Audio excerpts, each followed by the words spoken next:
Welcome to Life Stories, where the people closest to us can sometimes become the ones who push us the farthest away. Have you ever spent your whole life trying to make someone proud, only to realize they were never really watching?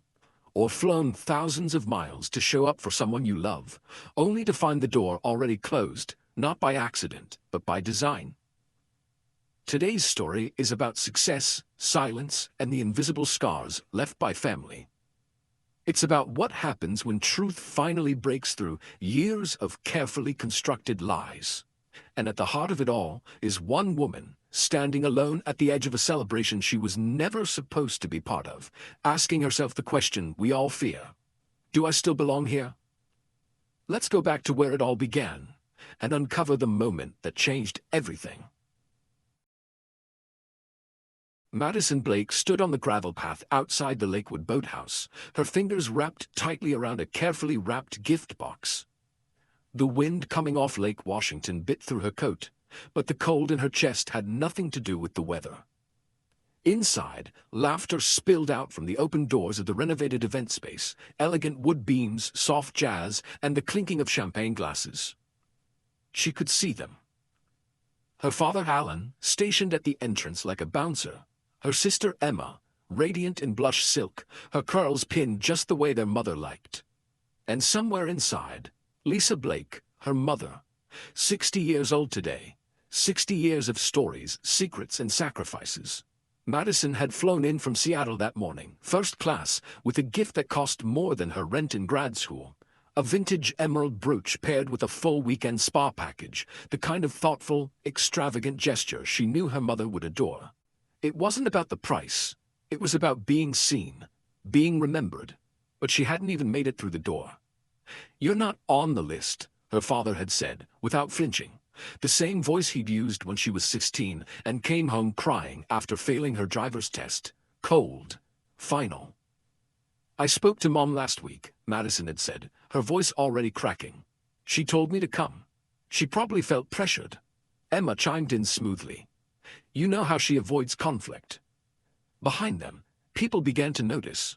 Relatives, neighbors, co-workers. There was a quietness that came when someone fell out of a story you thought you knew how to read. Madison wasn't sure what stung more, being treated like a stranger, or realizing this was always going to happen. Growing up in the Denver suburbs, she'd been the middle child in a family built on categories. Emma was the golden girl, valedictorian, dental school, flawless Christmas cards. Dylan, their younger brother, was the adorable wild card, forever forgiven. Madison, she'd been the gap filler, the helper, the one who didn't ask for much, except she had. Once, she'd asked to be heard, and now, at 34, with a high-profile job at Luminatech, a corner office overlooking Puget Sound, and a string of industry awards no one in her family had ever mentioned, Madison stood outside her own mother's birthday like she was crashing a stranger's wedding. Her father didn't budge. "I just want to wish her happy birthday," she whispered. "Not today, Madison." And then he turned his back. The hurt was sharp but familiar. She'd felt it years ago when Emma accused her of abandoning the family for a shiny, soulless tech life. When her mother stopped calling as often.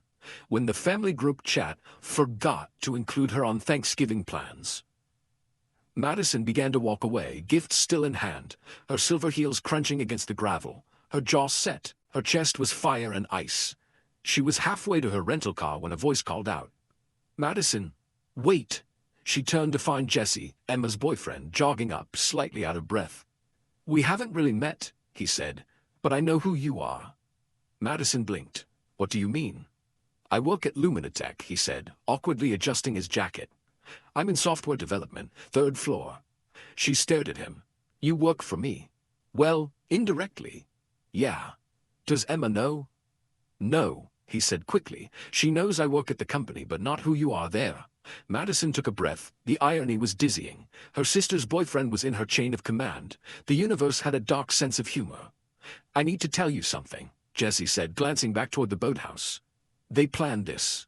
She blinked again, slower this time. "Planned? The exclusion. Last night at the rehearsal dinner, your dad and Emma were talking about what to do if you showed up. Your name wasn't on the guest list because they never intended it to be." Madison's pulse quickened. "And your mom?" she asked. Did she know? She asked about you earlier. Emma told her you sent regrets weeks ago. The lie hit like a punch. Madison staggered back a half step. All those missed calls, the silences, the assumptions. It hadn't been miscommunication. It had been sabotage. Why are you telling me this? She asked, voice barely above a whisper.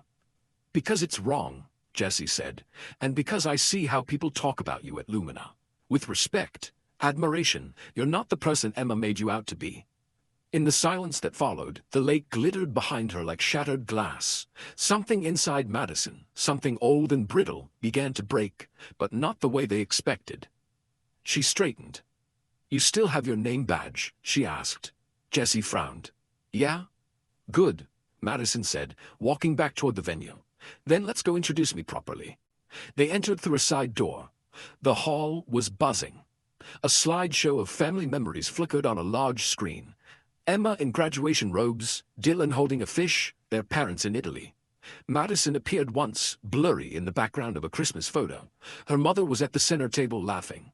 Unaware, until Jesse raised his voice and said, Everyone, if I may interrupt, I'd like to introduce Madison Blake, Lisa's daughter, and my boss at Luminatech.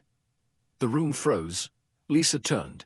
Her face registered shock, then something deeper. Regret? Relief? Madison, she breathed.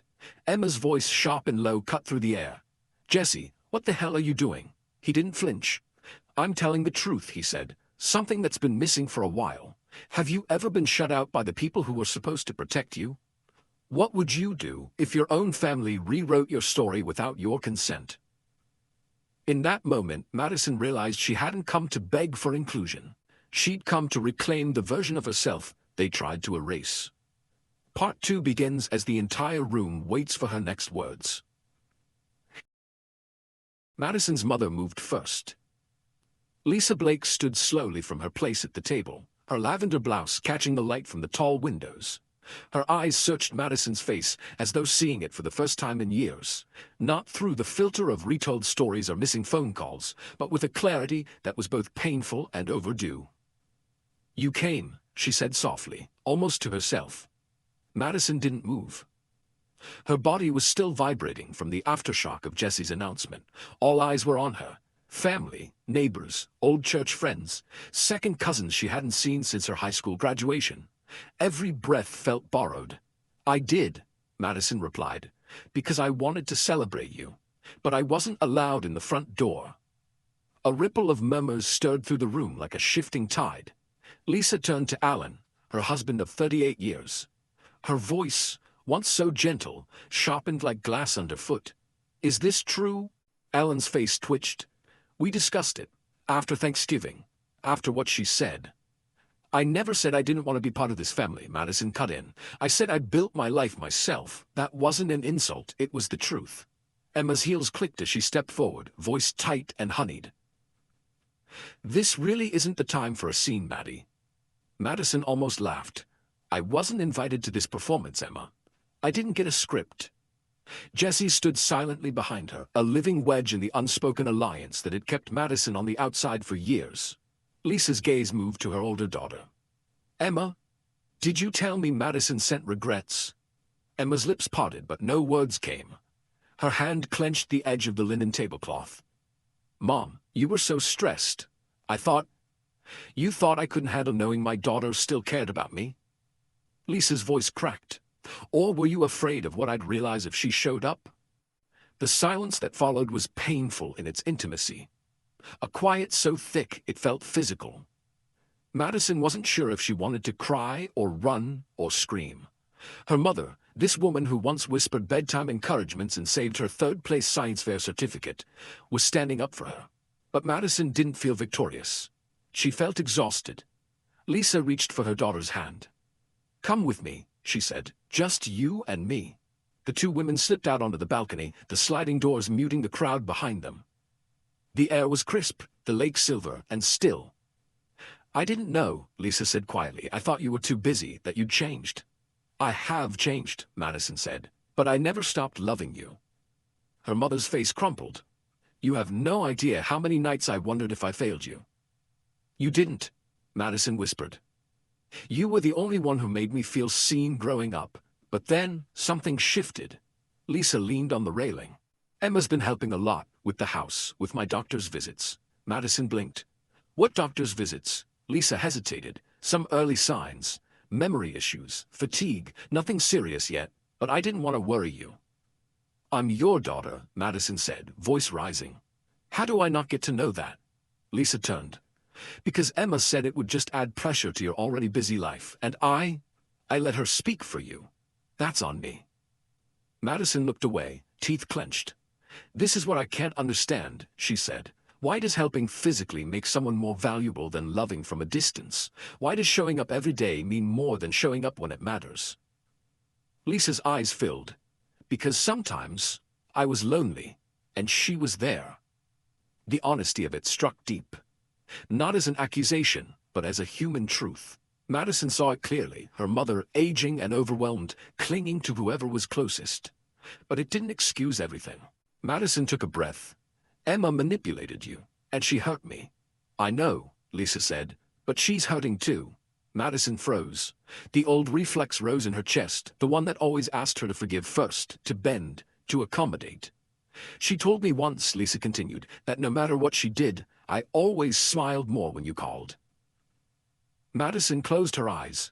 Suddenly, she was 8 again, clutching a construction paper birthday card while her sister collected another trophy. The unspoken wars had started early. She's been chasing a ghost, Lisa said softly, and trying to control everything because she doesn't know how to ask for love. They stood in silence for a while, the lake breathing against the shore. When they turned to go back inside, the room was quieter. Emma was nowhere in sight.